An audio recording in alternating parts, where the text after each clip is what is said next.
কই মাছ মানেই আমার কাছে চটজলদি এরকম একটা রেসিপি, খেতেও যেমন মজা আর খুব তাড়াতাড়ি হয়েও যায়। দুপুরে খাবারের মেনুতে এরকম একটা মাছের আইটেম থাকলে আর কি চাই। এই চাষের কইগুলো এভাবে ছাড়া কিন্তু খেতে ভালোও লাগে না। তো প্রথমে আমি কই মাছগুলোতে হলুদ লবণ মাখিয়ে নিচ্ছি। এই যে হলুদটা দেখতে পাচ্ছ, এটা আমাদের নিজেদের বাড়ির অর্গানিক হলুদ, নিজেদের চাষের।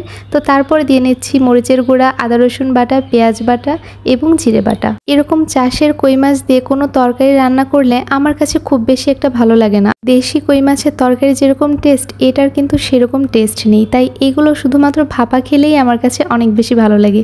তো তারপর আমি অনেকটা সরিষার তেল দিয়ে কই মাছগুলো মাখিয়ে নিচ্ছি।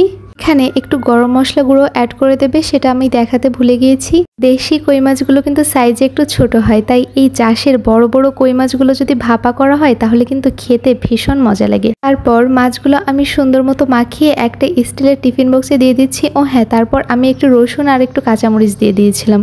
এরপর বাটিটা ভাতের উপর বসালেই মাছ ভাপা রেডি। আমি সবসময় ভাতের উপরে মাছ ভাপা করি। আর হ্যাঁ, তোমরা কিন্তু রসুনটা দিও না, কারণ রসুনটা একদমই গলেনি। যেহেতু মাছ ভাপা হতে ভীষণ অল্প সময় লাগে, তাই রসুনটা সিদ্ধই হয়নি।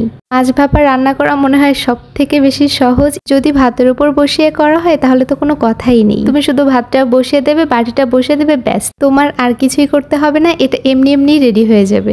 মাছ ভাপার সব থেকে বেস্ট পার্ট আমার কাছে সরিষার তেল আর এই কাঁচামরিচগুলো দেওয়ার কারণে এত ভালো হয়েছিল খেতে। তোমরা যারা চাষের কই খেতে পারো না, তারা এইভাবে একবার ভাপা করে খেয়ে দেখতে পারো, খেতে ভীষণ ভালো লাগবে। তো thanks for watching my video.